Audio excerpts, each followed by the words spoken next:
everyone. Hello. Merry Christmas. It is next week. It is going to be 2025. Can you believe this? Amazing. This year flew by. And boy, did we have some trials and tribulations in 2024. I think that's going to be in the books 2024. And then maybe some a whole bunch of cuss words afterward because 2024 was something. But welcome. And thank you all for joining us once again. I hope everyone is ready for that holiday and the new year. I think it's going to be a fantastic new year, record-breaking new year. So I think we should all embrace it and just hold on and just be grateful for all of what God is going to gift us, because we are going to get some gifts and they're going to be great. So again, thank you and welcome. So happy hump day. And we, as usual, have wonderful guests for you today and this evening. And we have one guest that I like the name of the organization, Pipeline to Possibilities. I think that's such a cool name. So we'll find out more about that. But before we get into everything else, let's get to my hostess with the mostest that's just been traveling the world. I'm like, why y'all forgetting about me? You know, they just going everywhere. But I love it. Mr. Gerald C. Anderson. Hello. Welcome. Welcome back. I know, right? But the thing is, I haven't been traveling. I just been taking care of business. Yeah, okay. Things to do. Places to go. Yeah. So how are you? I'm doing well. How are you? I'm good. Thank God. Lord knows, because I tell you, 2024 has been something. Right. I think it's been something. But I think you're going to enjoy this because I have something for you. You weren't able to make the show that I was originally going to show this on. But what? So now don't make me cry, Gerald, because you know I'm an easy crier. I'm going to play it now. So it's a little bit late. There goes my mascara. But here we go. All right.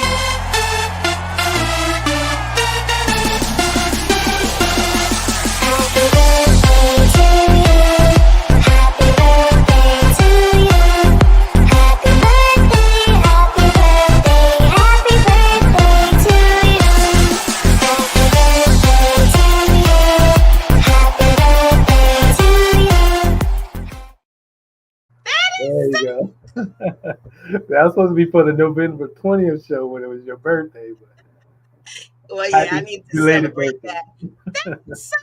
So thank you. I love that. That is so cool. I wish I had made the show now.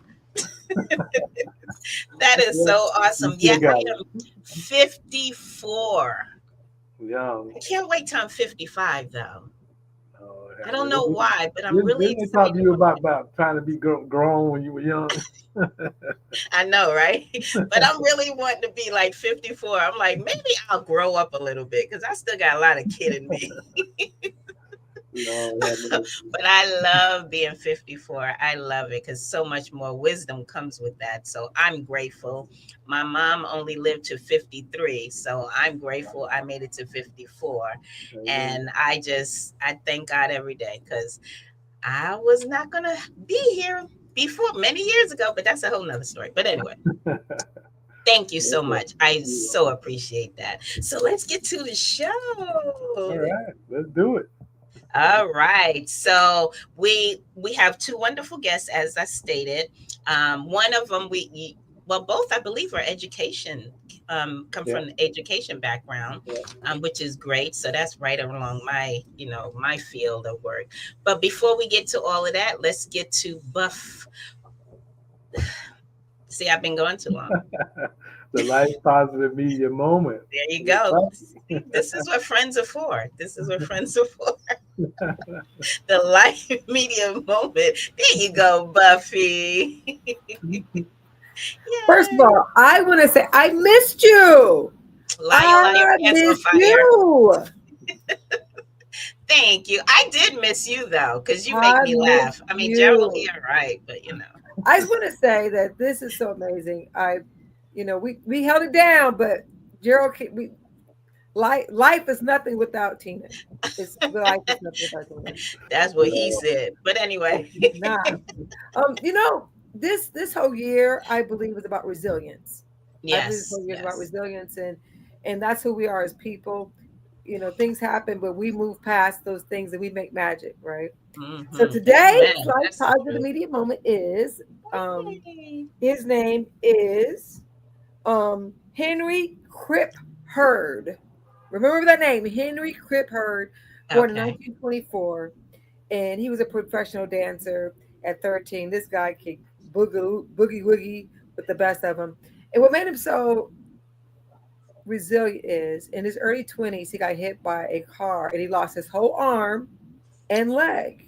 Oh wow. And he's still a professional dancer. So you have to see is believing what is this Hmm. story. So I think Joe's going to show you what I'm talking about when I talk about Henry Crip Hurd.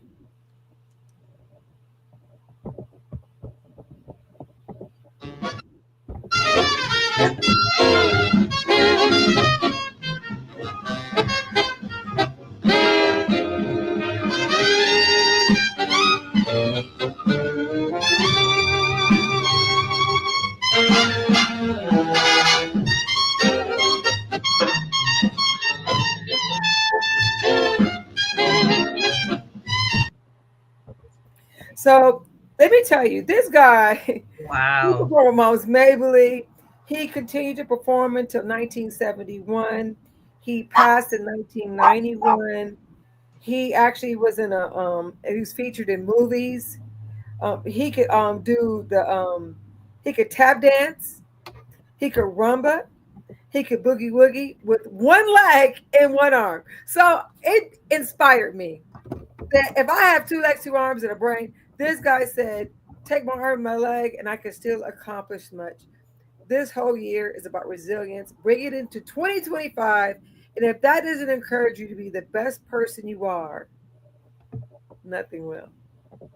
Amen. Amen to that one. Now that definitely is some resilience, I would say, because not many of us think about, what will we do, or will we continue to do the things that we do day in and day out if we lost a limb? I know Two that's a limbs, little far to two, think, right? But just two think, limbs, some of us don't two even think limbs. about one. Yeah. And you if you look at the time frame when he was born, 1924, can you imagine what he was going through? And he said, although he's going to continue. And up until 1971, he continued to dance and perform everywhere. Wow. So I just Wow. want to encourage anyone out there that's feeling a little down and not understanding where they're going to go, Hmm. realize that there's support out there and don't stop. Keep tap dancing, keep rumba, and keep boogie woogieing. That's right. Did you say boogie woogie? I remember Boogie that woogie. song. Thank you so much, Buff. All right, That And brother. was a Thank I'll that's you. a see you really guys good in one. 2025. What is it? You see 2025? Is that what coming back? It's Yeah. coming. Yes, girl. 2025. All righty. Mm-mm. All righty, doll face. Thank you, darling. See you later. All right, sweetie. Yeah, that's some resilience there, And Yeah. again, she always brings us someone that we never heard of. I've Right. never heard that gentleman's name in my life, and this is another one that just kind of bites the dust. We never heard of, you know. Right. So Yep. absolutely. All right. So you ready to get to our announcement? It looks like Yeah. we have some announcement. I'll let you Speaking take of this. greatness and resilience, we the Life magazine started last year. We started with a Person of the Year, the 2024 Person of the Year. And that person was Glennis Albright, and she represented a lot of positivity, a lot of in the community type work, and she's just always busy doing something, always helpful. If you need help, Glennis was always there to help. So she was our 2024 Person of the Year. Mm-hmm. So now we're at the point where it's the 2025 Person of the Year to be announced. And so I met this man and earlier this year when we were doing the Change Makers, and I was so impressed with him. And as he's an actor, but he's also a community activist, and he's in the education realm too. He's helped a lot of y'all people and get their education, and he's done an extensive amount of work in the community, helping kids get education. But as his acting goes, he's acted in two films that were award nominated films, The Soldier Story and District 9, and he was the father in Moesha. He played Frank Mitchell in Moesha. So the 2025 Person of the Year is William A. Young, and he will be represented as the Life magazine's 2025 Person of the Year. Yay! Yay! That is awesome. Yeah. And you said Moesha, right? Yeah, I believe I remember that I show. hope I got that right. Yeah, I remember that show. That was one of Oh yes. Yes, I remember that. That's awesome. So in our 2024 Life Magazine Person of the Year said William is one of the nicest, smartest, most talented, loving, and eloquent men I know. From good as all right. Yes, love it. And this is one of the things that I love that we do. We give everyone their flowers while they're still here. Absolutely. We have to celebrate people while they're still here. We don't want to speak of them in past tense. We don't want to celebrate them in past tense. We want to celebrate them now and give them their flowers because people deserve it. Why wait? Why wait? And the one thing that really impressed me about him is when he said that he got big, but he stayed in the neighborhood. He stayed in the neighborhood that he grew up in. And see that's humbleness right there. That tells you a lot about a man's character. If he can stay humble and stay right in that neighborhood, and you gotta stay humble. That neighborhood. So that humility. Sure that one of our guests tonight will pass it on to him if she hasn't already done so. That is absolutely awesome. I love it. Yeah, absolutely love it. So congratulations again. Congratulations. All right, let's get to hi, Miss Glennis. How are you? Speaking of Glennis, all right. I know, right? Hello, my dear. And Renata. Hi, Renata. She's always so dedicated and committed to us. She's like Miss Glennis. Yes, absolutely. We love you guys. All right, you want to get to our commercial and then we can stop it out. Fabulous guest. Introducing a new YouTube series, Dorms on Top of the World. Everywhere that I go, I gotta let the world know it's just me and my phone. Hey. Dorm fam, about to make you move, bro. Turn it up, got to let the world know. Everybody and my mama on the track, yo. Dylan Dorn, pass it to my twin, bro. Call me DJ, got him cracking up. Yeah, they can't catch me, I'm too fly. What? Roll up like I knew we would. Won't try music, Dorm fam, all good. Used to be the only girl, now it's me and Vicky. We gon' hold it down. Can you feel me?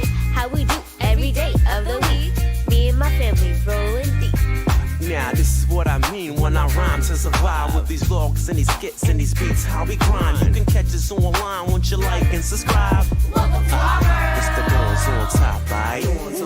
Everywhere that I go, I gotta let the world know it's just me and my phone. Everywhere that I go, I gotta let the world know it's just me and my phone.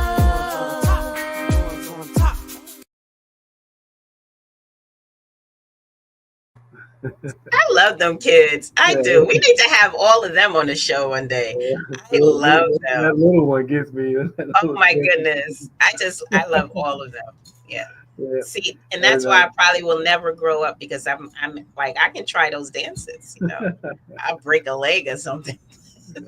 And they have a new music video that has dropped on the site. So make sure you haven't checked it out yet. Go and check it out. It's about Christmas on the beach, I saw, or something like that, I believe.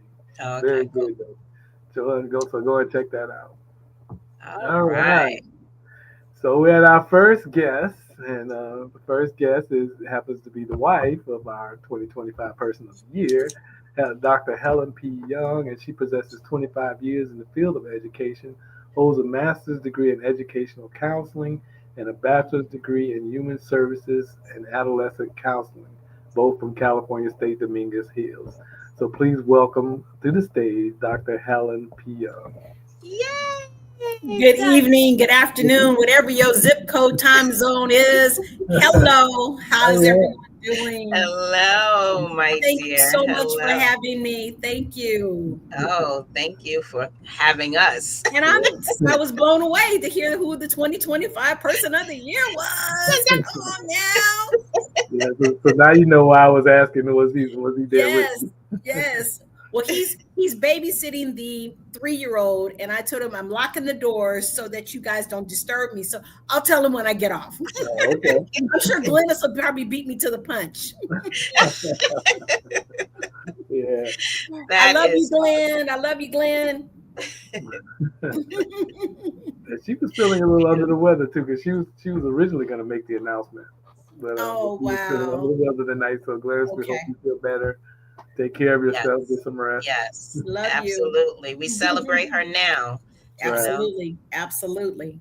Absolutely. Right. Truly a queen. Truly a queen. Hands down. Hands down. I Yeah. want to be like her when I grow up. Amen. If I grow up. I know. I know. I know. Yeah, she is a fabulous She's very woman. special. Yeah. Very Well, special. All right. So, go ahead. Go ahead, I George. was just going to say tell us a little bit about yourself. Well, as my intro talked about, I have spent a lot of years in education. As a kid growing up, I was a military brat. My father was in the Air Force, Yeah. was a career Air Force man, and was one of 5 kids. So I was kind of snug in the middle. I have 3 older siblings and a younger sibling. Unfortunately, 2 of our siblings have passed away. But, when you grow up in a family of 5, you kind of get lost. And sometimes you may not be seen or heard all the time, which helps to begin to define who you are and how you see yourself and what you see your potential as. And growing up in high school, I just kind of got by. I just kind of made sure that I didn't ruffle any feathers, that I didn't call too much attention to myself. Isn't that interesting? Because you don't want to call yourself out for negative or positive, right? Affirmation. So I realized in my writing, in my dissertation, and all of the work that I've done is you begin to kind of delve into who you are and what makes you what you are. And so that family a lot, but we were truly a clan.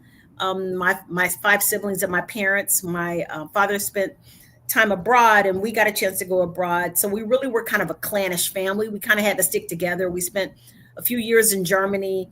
And so that really became the bond of our family.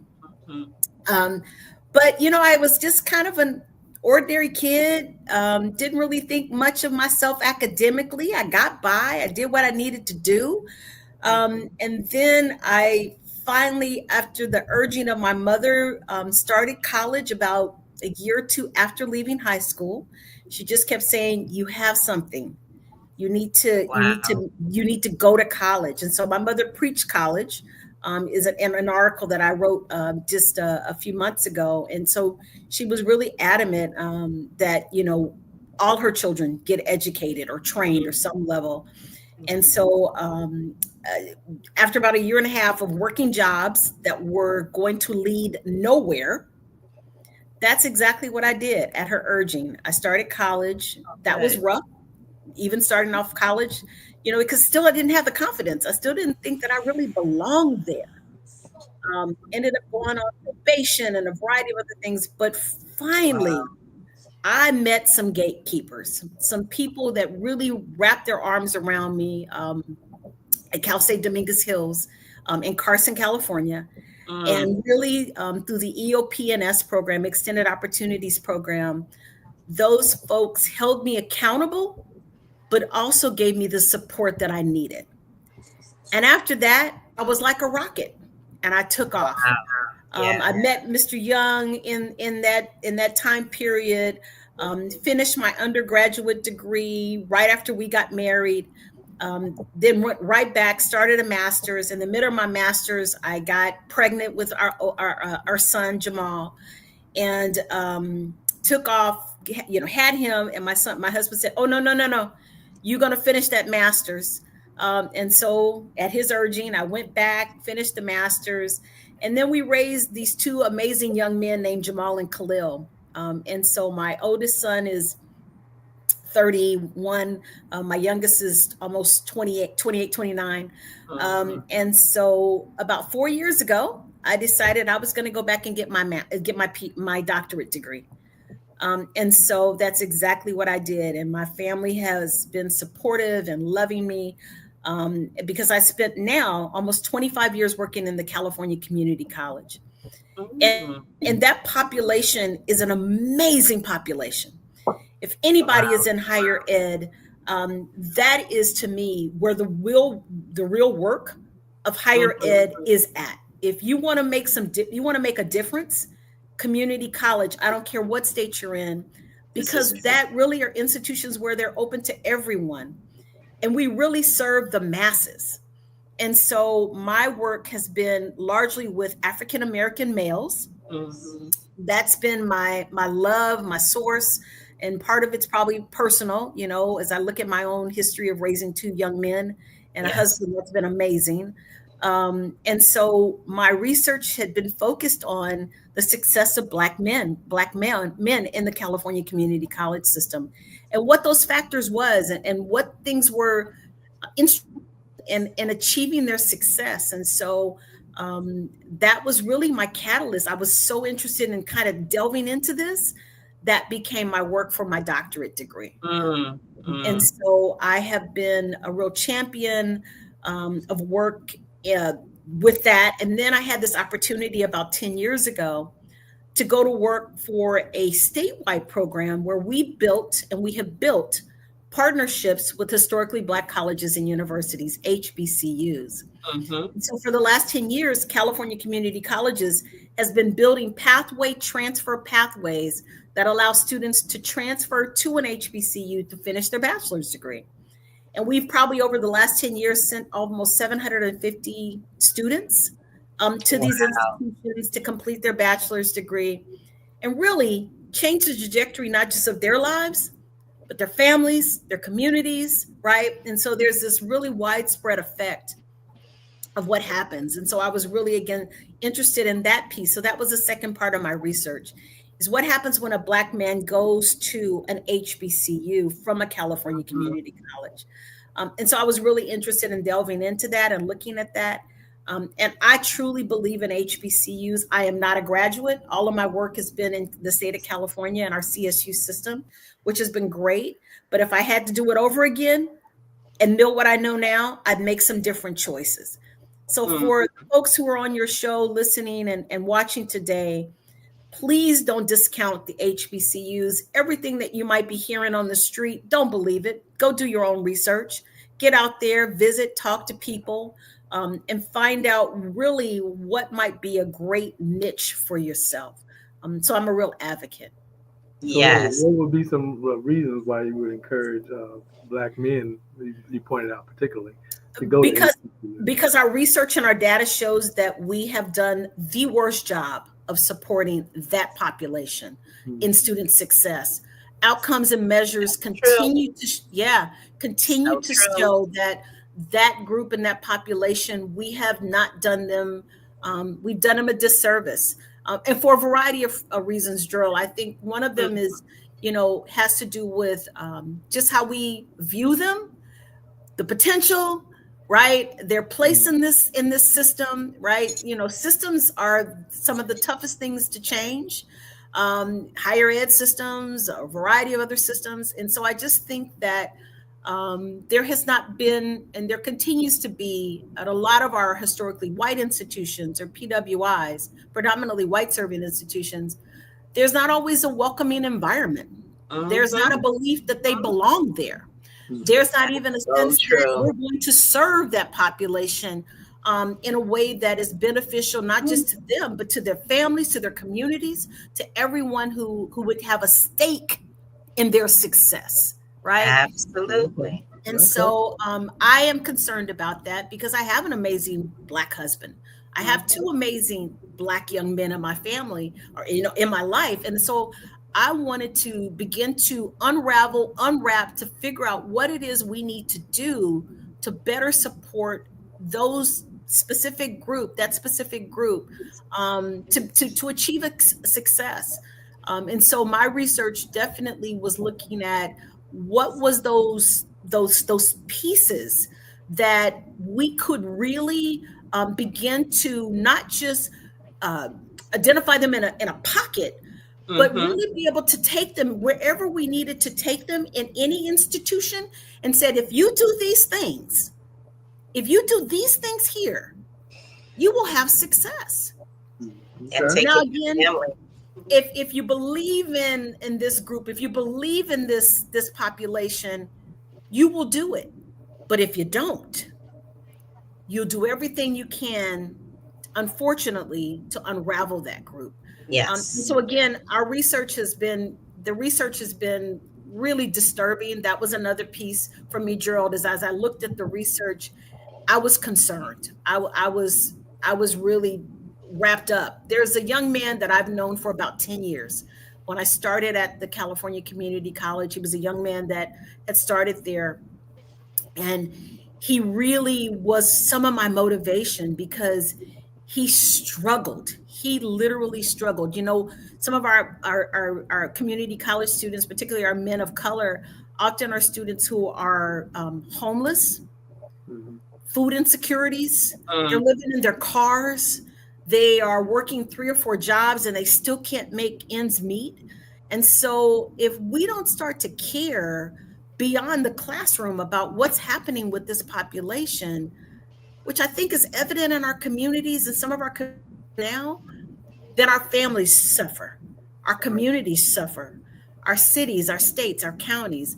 And so again, I was really invested in trying to figure out what we could do to make a difference. So building these pathways with HBCUs seemed to be the best light bulb that I could see, because they were leaving specific types of environments in our community college and going to HBCUs that felt like family. People were wrapping their arms around them, taking care of them, investing in them, holding them accountable, right? Because I think that's a big piece. We're really saying, you can do this. Yeah, it's going to struggle. You're going to struggle. It's going to be hard, but we got your back. We're going to be here. We're not going to let you fall. And that is the uniqueness of an HBCU. I don't know if we have any HBCU graduates in the house, on your call, or in the audience, but they really are some amazing institutions. And so out of that, I grew another program. I had an opportunity as a doctorate student, and my work through the HBCU work, I was able to develop, along with 2 amazing colleagues, Dr. Sasha Knox and Dr. Khalid White, pipelines to possibilities. And so what we've done in the last 5 years is reversed it. We've said, okay, we want the best and the brightest from the HBCUs and graduate programs to come to California and teach in the California Community College system. Because one of the other problems in our system is a lack of Black faculty in our system. And if you look at our numbers, 70% of our students are students of color, but 60% of our faculty are still white. Something's wrong with that picture. And so we are, in a very concerted, intentional way, through pipelines to possibilities, working to try to impact those numbers, impact those faculty positions where we know that is so important. Think about all of the teachers you had K through 12. Let's not even talk about college. And if you had the opportunity to have a Black teacher, you were probably impacted heavily. But if you never did, just think about what that could have been for you. To see someone who looks like you, to be able to have that experience is so powerful. I think about my own kids in their K through 12 experience, I think my youngest son was my oldest son, excuse me, he was the only one who had a Black male teacher. I believe it. 12 I 12 years. definitely believe it. So there's really got to be something that we have to do that's a concerted effort, that's intentional, to have, major change. Mm-hmm. And once again, I just commend you with everything you just just exerted, because it's so critical, that aspect that's missing out, that component. And I forget how the saying goes, but they say if you don't educate a man, you can destroy his home. And I forget how it actually goes, but Wow. there's truth to that. There Yes, is so ma'am. much truth to Yes, that. ma'am. And it's like when you control a man's thinking, you control his home. Right. So all of that is so on point with what you're saying. And I think we're missing that component, because we need to empower them educationally, as well as other aspects. So much like you were saying, that supportive fuel is needed. Absolutely. It's needed. Women get it. We get it all the time. Absolutely. But we're missing, like, our men need it. So we need to support them more in every level that you just mentioned. Absolutely. So I commend you. I commend you for taking that. And I've never heard of another organization that focuses on this level of men in that bracket, So I really commend you with that. Thank you. And one of my questions would be, I know you was raising two sons, but what do you think? Because I came from a community college, and not many people know this, but I have my PhD. But I started with community college. What was it about you that made you stand out? Because coming from community college, is not many teachers that would really invest in students. So what was it about you that made you just stand out and say, I want to be different, basically? Maybe it was a combination of all the things that I am. I have to be really honest. When I reflect and I sit in my privilege, and I hope everybody understands what I'm saying. When I sit in my privilege, I think I often have to acknowledge the blessings and the opportunities that have come my way. And I think when you sit in that, the gratitude, but the privilege, I think what's the old saying from Spider-Man, too much, to whoever gets, to the man who gets the most, you gotta go do something with it. Yes. So I felt that, if not me, who? If I didn't do this research and create some kind of a legacy or a lineage of information that someone can do something with, then why am I here? And I think I just got tired of seeing Black men, particularly in the community college system, not being served. And if you don't do the research and you don't create, the pieces that other entities recognize as valid, let's just be honest, the white world who holds up higher ed, which we like to call the ivory tower, if it's not research based, they're not buying it. This is true. They're not hearing us. And so we've got to play, whether we like it, their game in order to get gains. I hope that makes sense. You got to play a little game to get the gains. And so I recognize that is so true. Right. And so it has nothing to do with you shedding yourself or, not being true to yourself. No, you just learn how to, and Black folks have been doing it forever. We learn how to code switch, but use it to your advantage, and to not to just your advantage, but your people's advantage.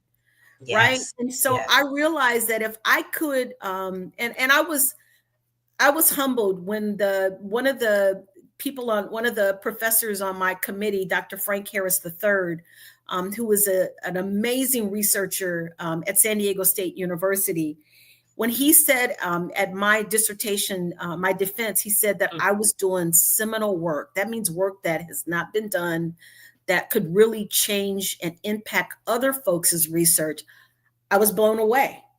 And he said, you are doing work that will help to sustain other folks doing this work. You are doing seminal work. And I was blown away, because it was just, I saw a need, Tina, and I just thought, Yeah. I got to do something with this. I've been very blessed. I thought about my own kids being set in privilege. My husband is an actor, very successful. You know, they grew up in a community where they didn't have to worry about anything. Lights were always on. They always had access to a car. You know, they never worried about mom and dad not being able to put food on the table and provide. Yes.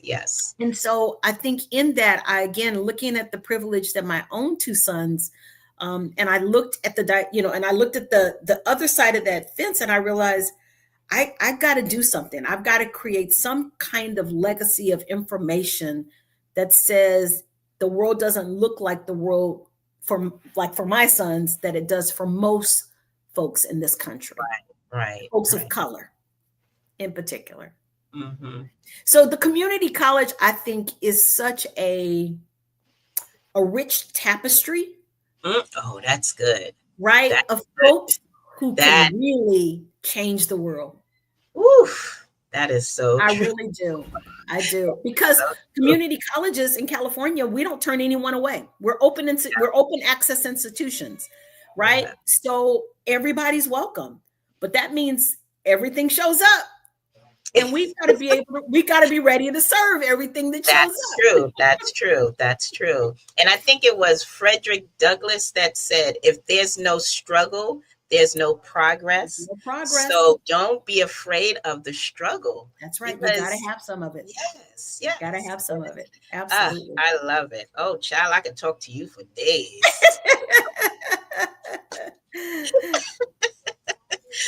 We can't hear you, Gerald.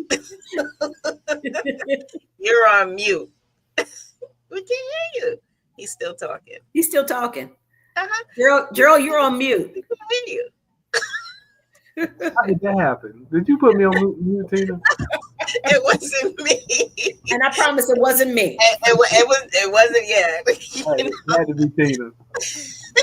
I was saying, unfortunately, Young was just taking over. I said, unfortunately, trying to save these men's. But no, wonderful. Appreciate you stopping by, though, and talking to us a little bit. Thank you for having me. I really appreciate it. And I cannot wait to, I love you, Glennis Albright. And can't wait. I'll let you tell William, Glennis, I'll be quiet. Well, I think she already did, because she said she was calling him. I love you all. Thank you for the time. Thank you for the platform. And I really do appreciate it. All right. You have a happy holidays. Okay. You too. Take good care. Okay. All right. Thank you, everyone. Bye-bye. Yes.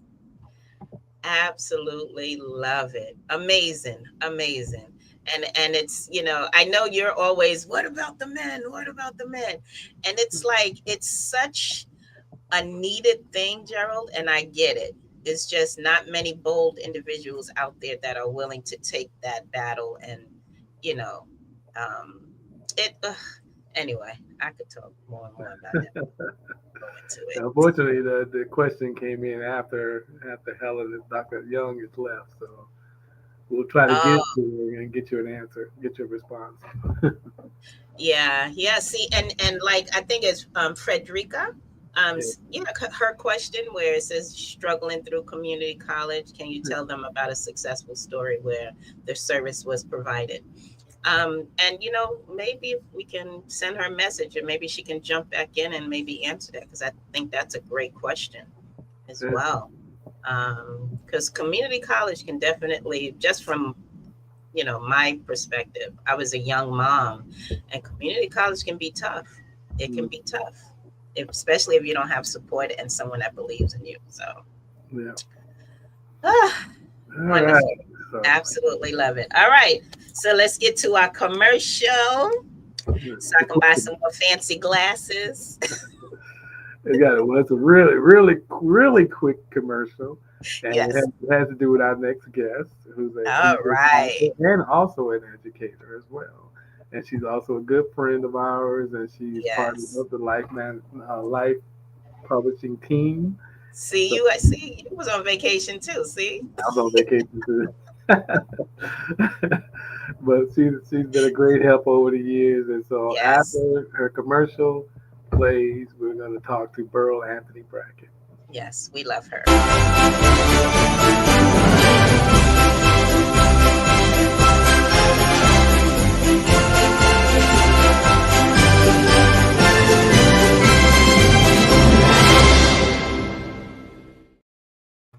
Christmas cookies. Yes.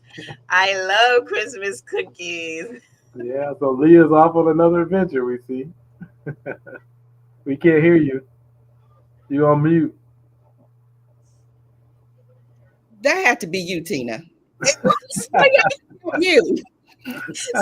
See, I'm just getting back. Everybody want to blame it on Put me. everybody on mute. So before we get to Leah Grace, let me talk about the positive media moment. So George, I know you know too, because even I tell my husband, I'm gonna quit today. I'm done. I'm gonna quit. You would quit 10 times on me already. Yeah, I'm gonna quit. Right. I'm gonna quit everything. But once you see that, you think, you know what?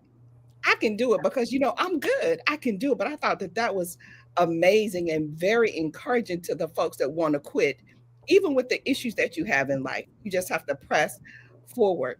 And also talking to Dr. Young, not talking to her, but actually hearing her story about the pipeline to possibilities. You know what? I'm going to just keep, hey, Rhonda, I'm just going to keep writing. I'm just going to keep writing into what I'm supposed to do, period. Yes. Yeah, so I thought that was really, that was for me today. I feel like that was for me today because, there are times I'm like, nope, I'm not doing it anymore. I am done. Yeah. So, we all been there. Been there. Gerald. I was there. I was there about a month or so ago. Yes. Every month he's out. I'm like, it's about that time, and now, okay. And now we'll get that visual out of my head. Now every time I know, right? We have a visual. Absolutely. Yes. Sometimes we need that reminder. Absolutely. So we could talk a little bit about Leah and how that came about. Now Leah is precious. You interviewing us, or we interviewing her? Okay, go ahead. I'm sorry. She's a pro, Go ahead. I'm waiting. Go ahead. I'm ready. Go ahead. Tell us about Leah. I'm ready. Go ahead. I'm ready. Go ahead, Tell Gerald. us about Leah and how that process started. Okay. I'm glad that you asked. I'm glad you asked. Okay. So look. I love her. Leah is very precocious. She loves to dance. She likes to sing, and she really likes cookies, y'all. She loves cookies. So it started about a year ago, maybe about a year and a half ago. Leah, she wants to be in the kitchen. She wants to do everything that you do. So I said, okay, Leah, let's make some cookies. And so we made some cookies. And so what really resonated with us, because I co-authored this with my son, Ryan, when we went to have Christmas with our oldest son in South Carolina, and we were all in the kitchen baking. And it's about family memories. It's about bringing the family together, making these memories with your family that you can share throughout the years. So that's how it came about because, Leah, she likes cookies and she likes to help you bake cookies. She likes to help you do anything. So that's how it came about. Somebody asked me too, they said, how do you get your stories? I said, well, if you look at Leah and you talk to her on a day-to-day basis, you get a story every time. About something, every time, about something.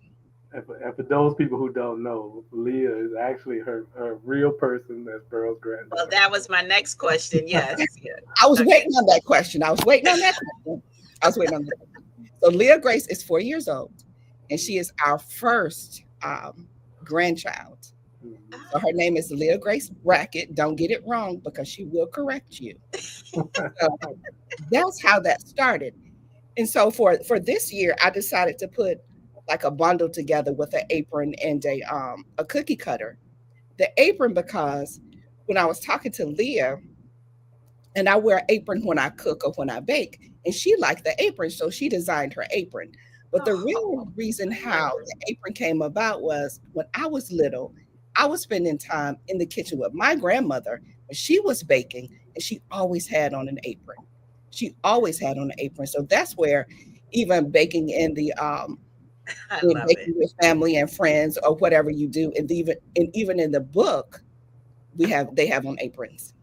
Mm. I So, love that. I love that. And how old is she? Leah is 4. Okay, so she's 4. Okay. 4. So will Leah make an appearance one day? We will have to get Leah on. Yes, absolutely. Okay. She would love that. She would absolutely love Yes. We would have to get her to come on and we can get her, doing autographs of the book, that.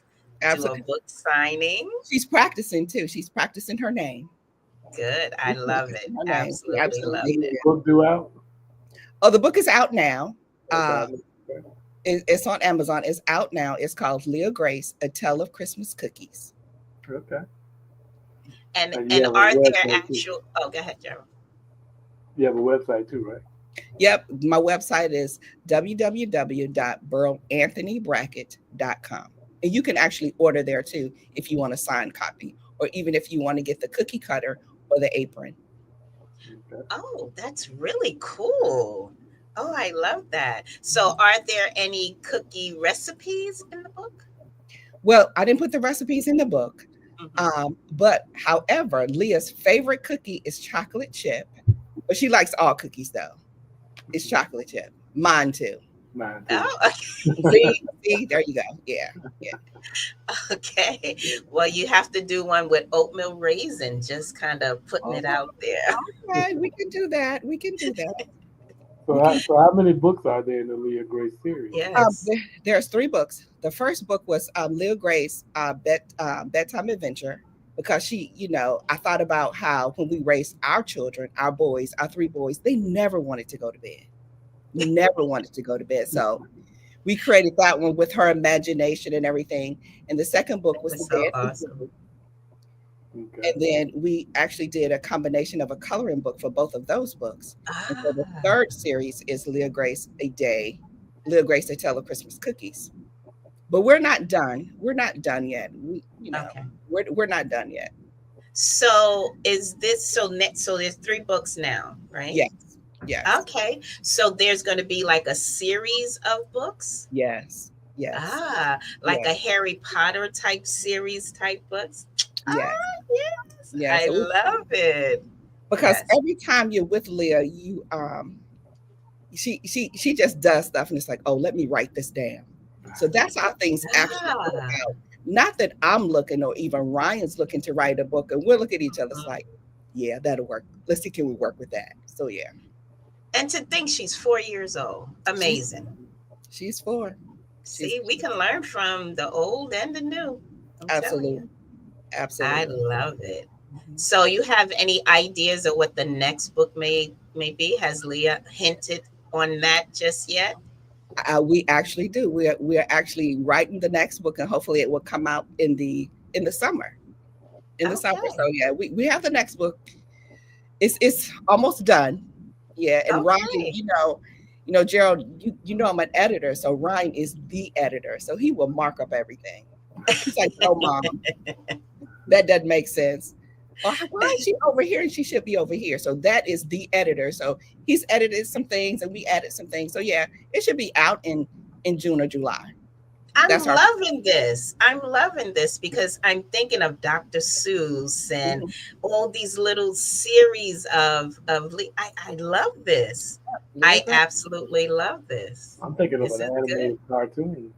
Yes. We thought about that too. We thought about that too because we're looking into that as well, because I do want to have an animated cartoon Mm, for Leah Grace, some positive things for kids, for our yes. children of color to see Mhm, that. mhm. And so, but the reason why I decided that I wanted to write a book is to let her know that she can do anything.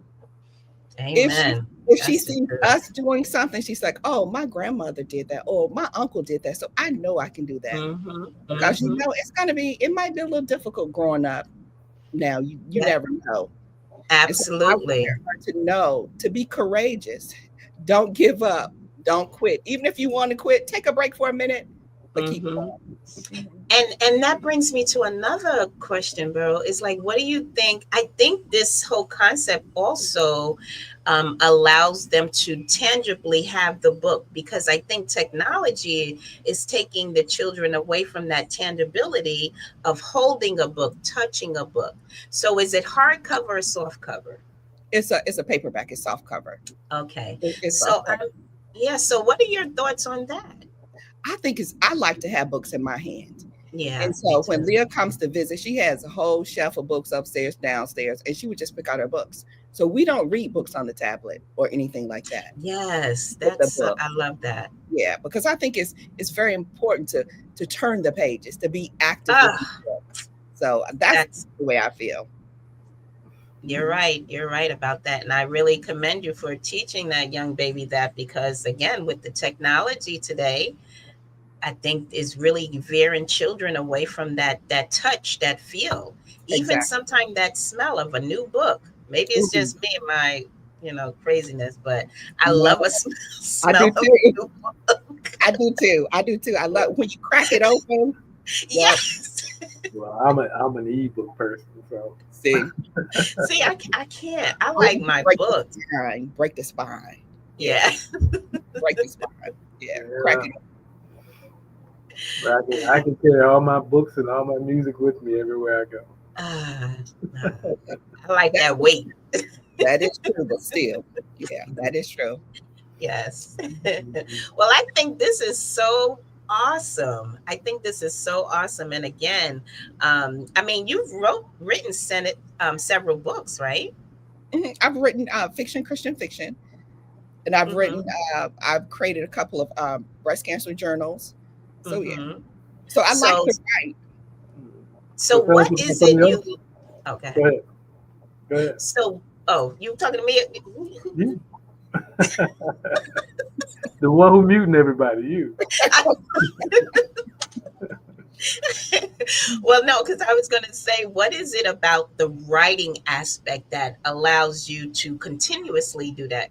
Because you don't stop, you want to quit, maybe that sometime too. But what is it about the writing aspect that allows you to continuously desire to do that? Because for me it's an emotional thing. That's how Mm. I release a lot of things. That's how I actually just that's my stress-free way of coping Ah, with things. You know, okay. sometimes if you feel a certain way, if you write it down, get it off your chest, it's like you can breathe. Yeah, So I like journaling. right, like journaling. So I think I will constantly write. It might not be Mhm. I might not sit down and write a book every day or write every day, but whatever is on my Mhm. mind, if it bothers me or it's something that I know I have to get off of my chest, Ah, mind and on paper, I think I will always write because there's always something to write about. that is so true. That's true. Go Mhm. ahead, Gerald. You had something you was going to say I was just before going I to ask jump. about some of the other books that she's written. Oh, I've written, excuse me, I've written, yeah, no, look. I know, girl. Listen, I know it's almost past 8 o'clock, so it's okay. So The I've written, brain is falling asleep. so the most recent fiction book was Shadows of Strength. And that was like a breast cancer book Mhm. about this one character who goes through all of these things. Her husband doesn't really understand and he wants to leave. Well, he actually leaves, as a matter of fact. But then her thing was, when you go through things like that, and if you have something in your family that's an illness, you're always thinking, well, is it me? Is it me? Will I Mm. get it? Will I get it? So she went through those things, and it happened that she had breast cancer. But the word for today is resilient, and that's what Ah. she was. She was resilient. She didn't give up. Well, she wanted to. She didn't Mhm. give up, but she kept pressing on. She had a great support system to walk her Mhm. through everything. So yeah, I don't want to give away too much in case you guys want to purchase that one. Yes, yes. I think that's awesome. Mhm. I know. I know. I've read a couple of your books. I like the Broken Pieces one. You know, talk You know, about Mm. I just had somebody talk about broken pieces. They kind of emailed me and talked about broken pieces. They talked about, it was two people, they talked about how right now they're going through that same struggle, losing Wow. family members back to back, straying away from church. And I told that person, come on back to church. So they said that book right there really resonated with them. Wow. And then the second reader said something like, she said it was so engaging. It had her on the edge of her seat because she was up like to 2:00 trying to read the book because she wanted to know what's going to happen to Bethany. She wanted to know what's going to happen to her. What did she do? And, you know, she really wanted to know. And she thought that resonated really with her. She enjoyed that. Yeah. Yeah, that was a really good book. That was a really good book. I love it. If it was different. Yeah. Jeez. Well, I mean, it's more in the style that I kind of like to read, you know, because it wasn't sci-fi, but it was kind of that mysterious kind of theme going on throughout the book. And, okay. Yeah, so I really like. I think if people read that book, I think they really like that book. And I think too, it was realistic. You know, like I was gonna say, was it relatable, realistic, and very relatable? Very relatable, because you know, you don't know how you're gonna handle things once you lose loved ones. Not just one, but you might lose two. Not just two, you might lose three in this. Right there, your world has crumbled. Yeah. So now what do? How do you cope? Yeah. Do you go to the bottle? Do you go to the drugs? Yeah. What do you do? So, you know, people, you know, when things are great, you know, it's easy to praise God when things are great. Oh, yeah. Absolutely. That's the easy part. The tough part comes in, can you praise God when things aren't great? Absolutely. That part. Yes. Absolutely. Yes. And that's in there too. That's in there too. And at the end, what happens? That's in there. That was the part that caught me about it. You know, it's like wow. That grieving aspect. You know, but when they aren't so great, you know, you run into issues and stuff. You know, can you still praise God at that point? Yeah. Exactly. Because then it's that's what my pastor was talking about in Bible study last night, was that grieving aspect, and you know how that hits you differently. And you still got to praise him and be grateful even when the struggle is there. Exactly. Even in good times. So, yeah. Exactly. But wow. Exactly. Wow. Exactly. Well, you did it again, Miss Beryl. You did it again. Well, we thank you for stopping by tonight, talking to us and tell us about yes. You know, your fabulousness. Got her curls and everything. Check that out, Gerald. You see? I do. I'm checking it out. Like she's about to go on vacation for 2 weeks or something. Exactly. Vacation started 2 days. 2 days. Yeah, I'm not to call that 2 weeks. How can we keeping people out for 2 weeks? I love it. Well, thank you once again, my dear. You are always a pleasure. Thank you. Always a pleasure. All right. All right. Well, have a good night, my dear. Love it, love it, love it. Take care. Yeah. I'm looking forward to more of Leah. I'm definitely looking forward to that. Yes, absolutely. Bye-bye. Bye. Did you say bye-bye? I said bye-bye. What's wrong with saying bye-bye? You said bye-bye. Bye-bye. Well, I love it. We had two, again, fabulous guests, and both of them were really talking about that whole resilience. So back to what Buffy was stating, you know, that resilience is everything. And, you know, just the ability to adapt or recover from difficult situations. That is resilience. We all have it. Buff got the party started. You said what? Buff got the party started, right? Yeah, I think that was absolutely wonderful. So we all have it. Yeah. All right. So you so what we have coming up next? We won't be back until January 15th. Oh yeah, see, I'm forgetting about the holidays. I'm totally forgetting about it. Christmas holiday, New Year's, you know. Yeah. Vacation time. Yeah, I'm losing a bobby pin. Wait, my bobby pin is falling out. No. Wait. All right, there we go. Time to let it loose. Lord, But you need to go anyway, on vacation. yeah, I'm sure people are just used to me, so it's no holds bar there. But again, another fabulous show. So I can't wait for our next one, and we have the magazine coming out in January, The which magazine is coming out the same day as the next show, yeah. January 15th. So we got a twofer. Yeah. So all This, right, this, well this have year's a magazine oh, will feature the Albrights. The whole yes. Well, I family. didn't want to say it. I wanted it to be a surprise to No, we everyone. don't get the announcement until the day of. So let them get ready now. You got to build the momentum. I keep. But yes, we will have the fabulous Albrights, who we love and adore. So thank you, everyone. Thank you, Rhonda. Thank you, Mrs. Albright, Frederica. Who else we had here? Oh, we had Renata. Thank you so much, Renata. She's always so Rhonda, dedicated. Um, Rhonda, huh? Rhonda. I said Rhonda. Didn't I Oh, say okay. Rhonda? Yeah, I said Renata, Rhonda. Listen, I could read now. Okay. But thank you all for watching and listening and participating and leaving your comments, because our guests absolutely look forward to that. So thank you, thank you, thank you.